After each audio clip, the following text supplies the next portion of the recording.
Hello, everyone. Welcome to another Ask Philip for March 29th, 2024. Some of you may be celebrating Good Friday or Easter weekend this weekend, others not. And wherever you are, whenever you are, and however you're listening to this, we are appreciative of you being in this community and checking our stuff out.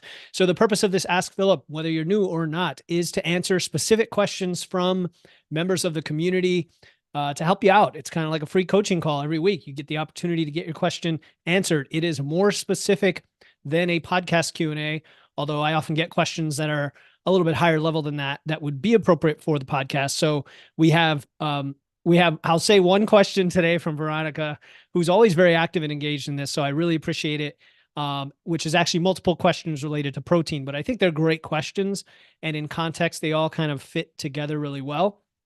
So I'm looking forward to answering those just in a minute. Before we do some announcements, the first announcement is today's podcast episode is out, and that is with natural bodybuilder Steve Hall. Steve is an amazing dude. He hosts the Revive Stronger podcast. It is one of the podcasts in my feed that I absolutely love listening to because he is always interviewing huge names, big guests, and he doesn't get on the other side of the mic that often, as a guest. So I took advantage of that opportunity to showcase him and his knowledge when it comes to training hard. And this is a question I get a lot, is like, what do you mean by training heavy? What do you mean by training hard? And we sometimes, simplify it, talk about progressive overload and proximity to failure on that. And we get into those principles, but Steve has a very practical approach to all of this where he takes the research, but then he distills it to, okay, how do we really apply that when you go to the gym?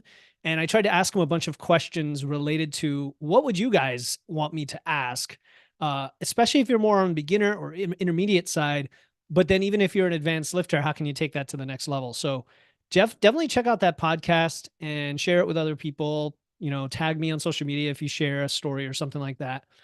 And then next Tuesday's podcast, the solo episode, will be about your metabolism.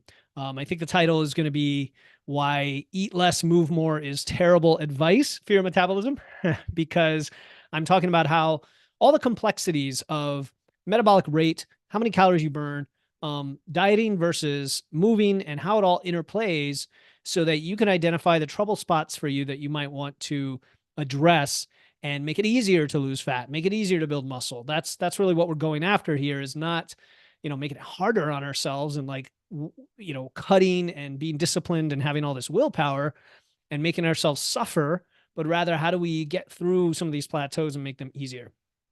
So that's coming on Tuesday. Definitely follow the show, subscribe to the show to catch that. Also, let's see, we had one of my clients, Jerry, he posted a really cool post yesterday that is a great example of what we do all the time with clients and the kind of results that you can get through the upcoming Wits and Weights Physique University, which is officially launching or I should say the sale is launching at the end of next week, going into the following Monday. So the public launch is on Monday, April, what is that? 1, 2, 3, 4, 5, 6, 7, 8th. But the pre-sale launch will be that Friday for those of you on the list. If you're not yet on the list, this is your last opportunity. I've made some requests of you through email and in the Facebook group. And now here on this live, this is your last opportunity. If you want to be on that list to get notified 3 days earlier, potentially snag one of the lower price spots. But even if you don't, you'll be able to snag one of the spots. Then comment VIP below and I'll put you on that list. Just comment VIP. Anyway, Jerry posted his results, and he and I work together just on fat loss phases. So some clients I work with their muscle building phases. Some clients I continue working, for over a year to go through all the different phases. Jerry's a very experienced lifter. He knows what he's doing when it comes to gaining. He and I came up with a plan between the times we worked together so that he could gain muscle and then come back and work on a cut. And we did 2 cuts. The first one, he lost 20 pounds, the second one, 16. And his waist size dropped a bunch of inches. His body fat dropped a bunch. It wasn't just the weight on the scale. He held on to his muscle. He was able to train effectively. And I think one of the biggest revelations he had, and it doesn't show it here, but from our discussions, is how much easier this was than he ever thought it could be or had been in the past. He had done carnivore diet and other diets, and the process of tracking and awareness and feedback and iteration that we go through is the way to get that clarity and speed and velocity toward your results. It's not about a quick fix, but it is about being efficient. And I'm nothing if not efficient because I'm impatient and I'm lazy. And if you're impatient and lazy, but you still want to do it in a sustainable way, this is the best of all those worlds. And Jared can talk to you about it. He's in our group. So hit him up, ask him questions, hey, what was it like? And specific questions that you guys might have. Okay. So with that said, let's go ahead and answer today's question. I'm going to unpin last week's Ask Philip, and I'm going to jump in to the question for today. Again, quick synopsis. The best way to use this service, this free coaching service for those in this community, is to ask one specific question where you provide context for you. Now, again, I know Veronica has asked some protein questions today. I'll call them more high level, more generic, which is cool. Veronica, you're cool. I love you. You're great. You're super engaged. Don't stop. Please keep doing it. Not a criticism at all. But I do like to be able to give you the best answer and help you the most. So if you ask a generic question, you'll get a generic answer because that's all I know. And I might throw in some if then, like if this, then this, if this, then this. But if you just tell me, hey, here's my weight, here's my calories or my metabolism, here's what I've been doing, here's how I train, like whatever context makes sense for your question, then I'll understand why you're asking it. And I can narrow in on some specifics that might be even more helpful. That's really all it is. So I want to help you help me is what it comes down to. All right. And by the way, these questions are due every Thursday at 5 p.m. And look, guys, if you don't find this service valuable and don't want to use it and nobody's using it, I don't have to keep doing it. I can stop. We have the new Wits and Weights Physique University coming up. We're going to have a lot of engagement in there with the private community. The people in there are going to get a much higher level of service, of course, because they're going to be able to check in every week. They're going to go to live calls and so on.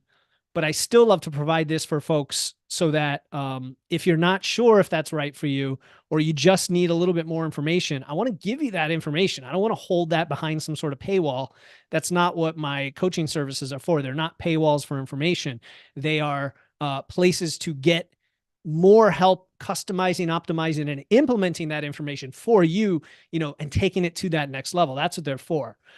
If you're a complete beginner, I would say hang around in the group, check out the podcast, and reach out, and we can get you the information for free to get started before you ever, get bugged about thinking, oh, do I need a coach or not? So I'm making that distinction because I want people to take advantage of this Ask Philip service. If you don't find it valuable and people aren't using it, I don't have to keep doing it. So, take advantage of it. All right. So the question today is, here we go. Question as to protein and protein powders as a supplement to meet daily intake. And there are 1, 2, 3, 4, 5 specific questions in here. And so I'm going to say the question, and then I'm going to provide my answer. I've got all my notes together here. So the first question, does every whey protein isolate contain all the essential amino acids? Okay, this is a pertinent question because you've probably heard we want to get all our amino acids for maximum muscle protein synthesis to build muscle, preserve muscle, optimal health. Whey protein is one of the most pure forms of getting all the essential amino acids. It's from an animal product, from milk, and it contains them all. So it's a complete protein, and it especially has a high level of leucine. It has about 10% by volume of leucine. So in a 30-gram scoop, you're going to get about 3 grams of leucine. And you might have heard about the leucine threshold, which is like 2.5 grams. I don't want to get hung up on that. In fact, you'll hear me cover this in some of your other questions. But the answer is yes. So that's why I love whey protein and also casein protein, and also animal sources of protein in food form, and milk and dairy and all of that stuff, anything you can tolerate or that you have in your diet, right? If you don't eat any of those things, that's fine. You could always go to plants as well. And plants, and I think you're going to ask this question a bit later, but the right combination of plants, and it doesn't take that much manipulation, will also get you all the amino acids. Okay. I've definitely come around on that topic over the past few years. I used to be one of those like, well, plants don't have all the amino acids, so you really need to mix and match very precisely. It's not that crazy. Okay. A lot of this stuff you're going to find has a very low practical threshold, even if it has a higher optimal threshold. That makes sense, right? So we always have to think of like, are we even doing the practical thing for us first before we think of the optimal thing beyond that? Because optimal sometimes requires trade-offs that we're not willing to make or don't even need to make. So yes, whey protein, all the amino acids, and it's high in leucine. So it's an excellent source of protein. Your second question is, are essential amino acids, so this is EAAs, are essential amino acid supplements needed if one meets the daily protein intake from animal protein? Now, the way you phrase that question is an emphatic no. They're not needed if you get all your protein from, now you said animal protein, but I would just say from any source of protein if you get it all. I've definitely commented on this before on a previous Q&A, and I may have commented on it in a podcast as well, but I think they're a waste of money for 99% of people. If you're meeting your daily protein intake with high quality protein, they're not needed. All right. Because again, you have your complete amino acids. Why do you need to take amino acids? The only people these possibly could be slightly beneficial for are people who train fasted and want to avoid the reduction in or want to stimulate some muscle protein synthesis that would otherwise be less optimal or even low if you didn't have it in there. But then I'd be asking you, why are you training fasted? Because I don't think most people are going to perform their best training fasted.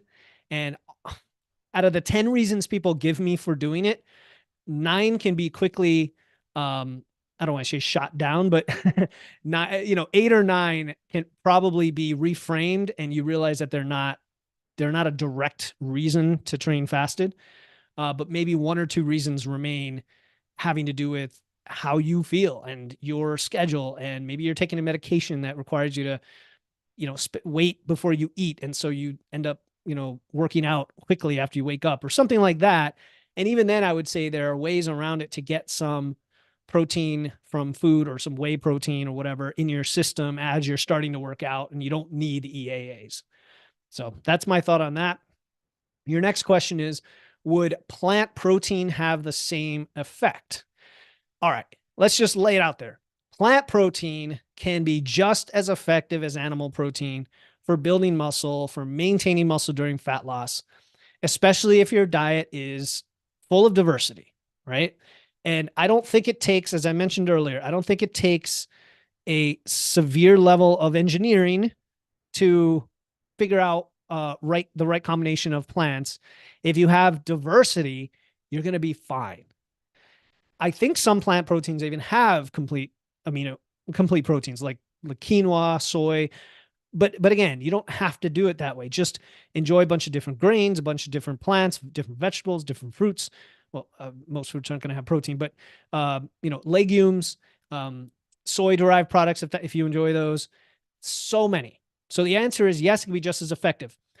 Where I think people run into trouble is when they don't have enough protein.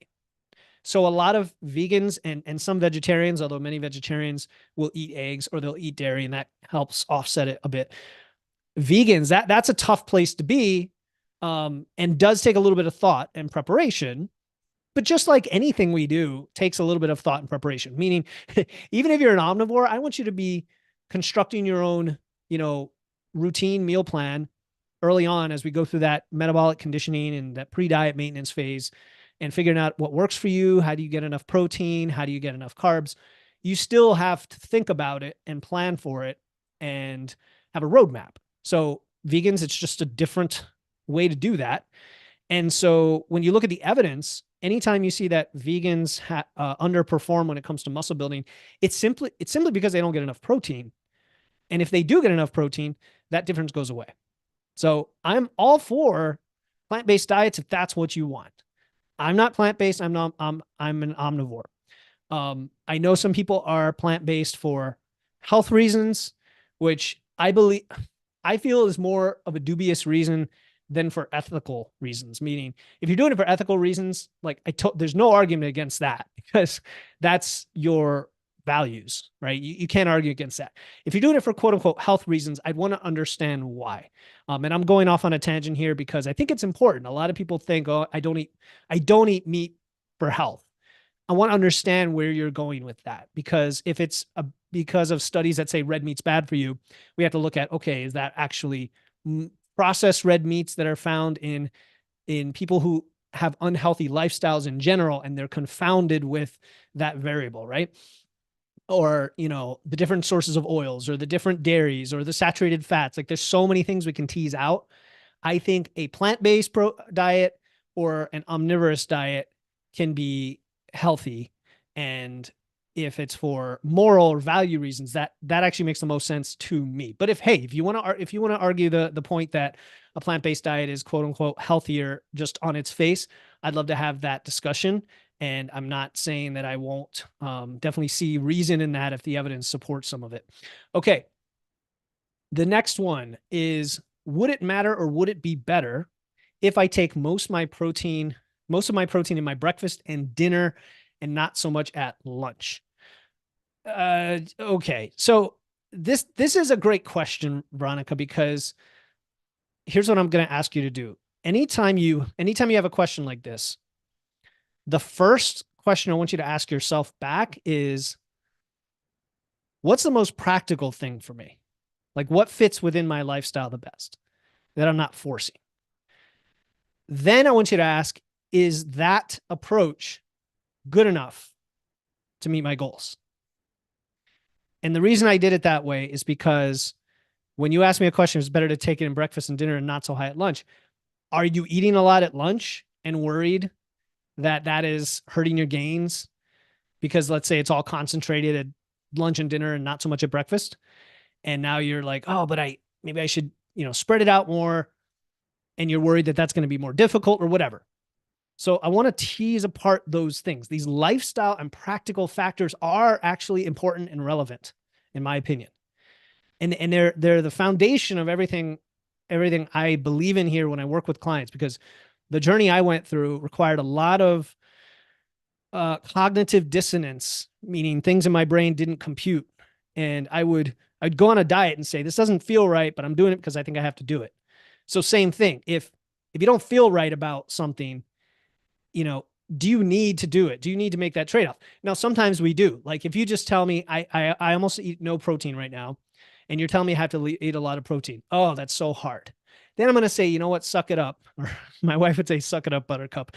I don't mean that in a disparaging way. I mean it in sometimes there's hard things we have to do. And sometimes if we have a goal, we have to make choices that support the goal. If we don't want to make those choices, we're not going to get that goal. That's it. Just to be very objective about it. So you don't have to do anything in life, right? But you need to do certain things to cause an outcome. Fair enough? Okay. Anyway, again, another tangent I'm going on. For some reason, I'm fired up today.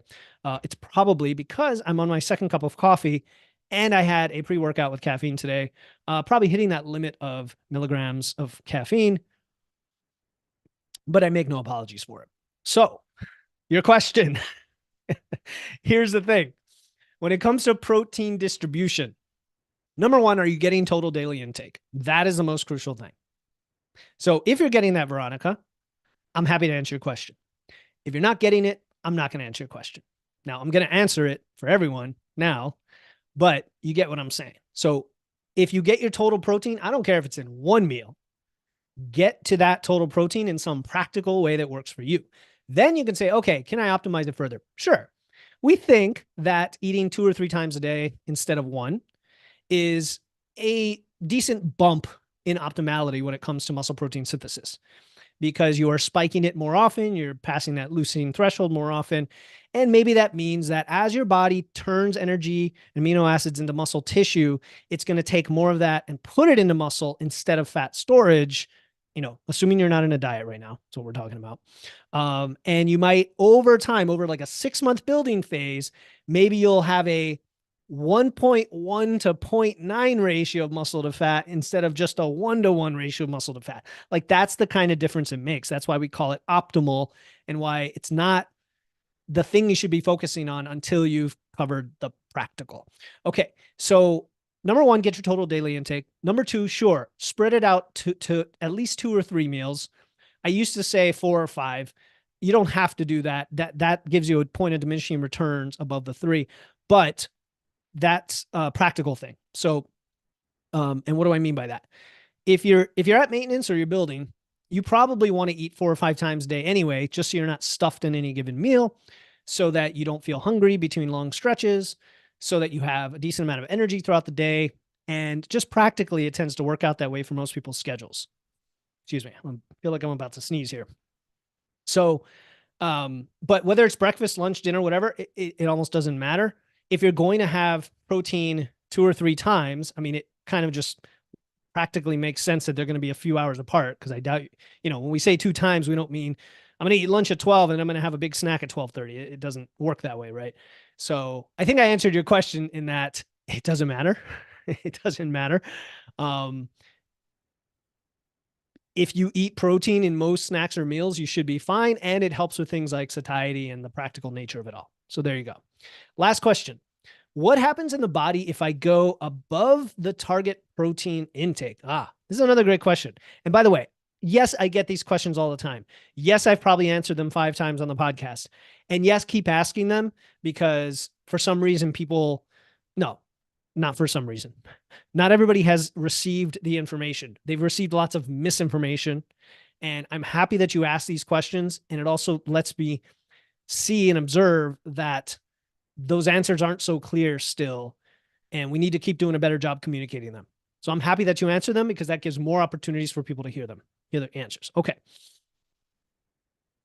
Let me know if I'm rambling too much, guys, but I think I'm covering some good stuff, some helpful stuff here that has helped me as well and my clients. Okay, so what happens if I go above the target protein intake? Will my body use it or store it? Can glycogen be converted to glucose? Okay, these are really good, and there's a lot of discussion lately online and with influencers, with YouTubers and podcasts about what happens when you go above protein. So there's a few different things that come to mind. First of all, eating more, there's no upper limit to protein that's considered negative to your health. I just want to get that out of the way. I think that myth has been put to bed already. That people talk about kidney failure and all this. There's no upper limit. I mean, you could eat hundreds of grams of protein and probably be okay. Practically, you're probably not going to want to do that, because it doesn't leave enough room for fats and carbs, especially carbs. Okay, and again, we're talking about being at maintenance or in a gaining phase. When you are in a fat loss phase, you actually do want a lot of protein, and probably even more protein, but you're not going to have a lot of room for fats and carbs. So anyway, what happens if you go above your target protein intake? Nothing, all right, other than it takes away from fats and carbs. If you have a calorie surplus, some of that's going to go to muscle, some of it's going to go to fat.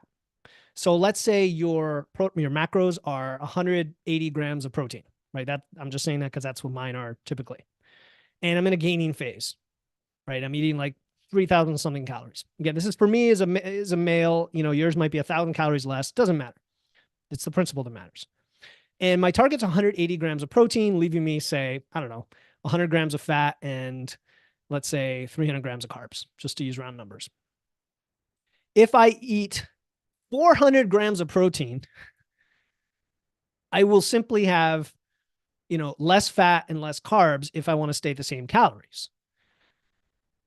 However, my body, all it's going to do, it's going to hit its maximum point of muscle protein synthesis to create muscle, which I was easily already meeting with that amount of protein and overall calories. And so what happens to the extra protein? Well, it depends on like your cycles of muscle protein synthesis and breakdown during the day, but some of it may go to muscle, some of it may go to fat storage. No matter what, the net calorie surplus, think of it as getting distributed, a little to muscle, a little to fat. And for most people, if you're at the optimal rate of around 0.2, 0.3% of your body weight a week, it's around 50-50. So again, as long as the surplus is where you intend, the protein, fats, and carbs almost don't matter unless you don't get enough protein. That's a different story, right? We want enough protein, because if you don't get enough protein, well, there's just not enough resources for the muscle synthesis side of the equation. And then you get kind of the breakdown wins out. but the other direction doesn't matter as much. Okay. Now your question about glycogen being converted to glucose, or really what I think you might be asking is whether protein is converted to glucose. That's gluconeogenesis. Okay. And the body can convert amino acids into gluconeogenesis. And this is a totally normal thing. The body's really good at saying, okay, what am I short of? I'm going to pull it from here. I'm going to pull it from here. And this, again, doesn't matter during a surplus because you have plenty of energy coming in from either protein or carbs. It doesn't matter. Now, with the caveat that if you were eating like 500 grams of protein and like 0 carbs, then I think, yeah, your body would convert some of that protein into carbs. And we know carbs are anti-catabolic, they're muscle sparing. And we also know that you will build significantly less muscle if your carbs are low during a muscle building phase. And so in that case, I think, yeah, you're hurting yourself. But the gluconeogenesis process is normal. So we kind of let the body do its thing. Now in fat loss, or if you're fasting or your low carb diet, right? I just mentioned the low carb, but especially during fat loss, there could be some conversion going on as well. Anyway, it doesn't matter is my point, and don't worry about it. Make sure you have enough protein for the muscle protein synthesis, enough carbs for sparing, especially during fat loss, and enough for your energy and how you feel, and you should be good. All right. I think that was longer than I expected, but I think it was a worthwhile kind of journey across multiple topics. If you have any follow-up questions, Veronica, or anyone else listening to this, post it down below and I'll be happy to reply. Otherwise, have an awesome weekend. Have a happy Easter if you celebrate it. And look for the pre-launch emails next week if you're on my email list for the sale for Wits and Weights Physique University. And then the couple weeks after that, it will be open to join. And what we're going to do here for the very first launch ever of WWPU is give a 2-week window for people to join. And then we're going to close that window because it's the best price you're ever going to get, whether it's the $97 a month, the first 10 slots for those lucky who are jump at that, or the $147 a month, which is still ridiculously valuable for the remaining slots. It's going to close after 2 weeks. And the reason I want to do that is once that group is in, it's going to be a phenomenal program and we're going to have a great community, but it's a brand new program. So there'll be a lot of upgrades and improvements in those first few months. I don't want to have a whole bunch of people just constantly joining while we're doing that. So I want to lock it down for people exclusively for them, have that private group kind of become a little tight knit and get used to doing things together. And then after about 3 months, once we've learned how well all that works and added some more courses and whatever else based on everyone's participation, we'll open it back up. And then at that point, I hope to just leave it open indefinitely, as opposed to doing the whole like 2 weeks and get it 2 weeks before it closes kind of deal. I'm only doing that for the launch, and that's for practical reasons. So that is it for today. I always enjoy doing these for you guys, even if it's just to hear myself talk. But no, really, I really do enjoy it, and I hope everyone has a fantastic weekend.